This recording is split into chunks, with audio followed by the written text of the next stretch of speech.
गुरुचरित्र वाचन करण्याचे काय नियम आहे? श्री गुरुचरित्र वाचन सुरू करण्यापूर्वी आदल्या दिवशी समक्ष 4 कुत्रे व गाय यांना नैवेद्य द्यावा. 4 कुत्रे म्हणजे 4 वेद होय व 1 गाय म्हणजे दत्तात्रेयांची कामधेनू असल्याने हा नियम पाळावा असे सांगितले जाते. वाचन चालू असेपर्यंत समरू लागलेली असावी व अगरबत्ती पेट्टी ठेवावी. पारायणास बसण्यापूर्वी गावातील दत्त मंदिरात जाऊन विडा सुपारी व नारळ ठेवून सदर पारायणास उपस्थित राहण्यासाठी देवास प्रार्थना करावी. घरातील वडील मंडळीस नमस्कार करून पारायणासाठी आसन ग्रहण करावे. प्रथम अथर्वशीर्ष वाचावे. 1 माळ गायत्री जप. 1 माळ दत्त मंत्र द्रा दत्तात्रेयाय न किंवा श्रीपादराजन शरण प्रपद्ये म्हणावा. श्री गुरु चरित्र सप्ताह करताना प्रारंभ शक्यतो शनिवारी व सांगता शक्यतो शुक्रवारी करावी.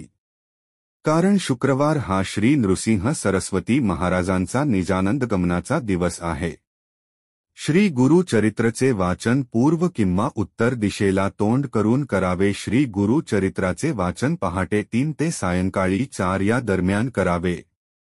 दुपारी 12 ते 1-2-3:00 ही वेळ श्री दत्त महाराजांच्या भिक्षेची असल्याने त्या वेळेस पारायण वाचन बंद ठेवावे. श्री गुरु चरित्र वाचनाच्या कालावधीत दुसऱ्यांच्या घरचे अन्न घेऊ नये.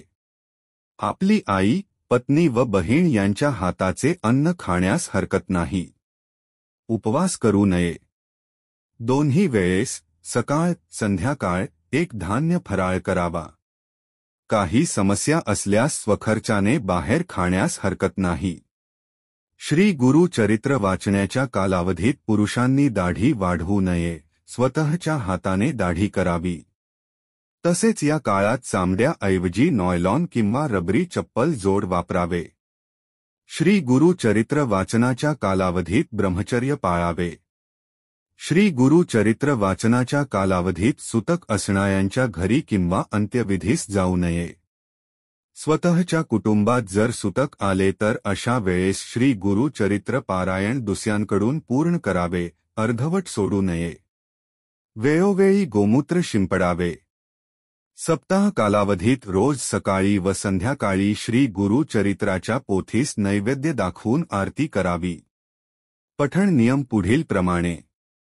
पहिला दिवस अध्याय 1 ते 9. दुसरा दिवस अध्याय 10 ते 21. तिसरा दिवस अध्याय 22 ते 29. चौथा दिवस अध्याय 30 ते 35.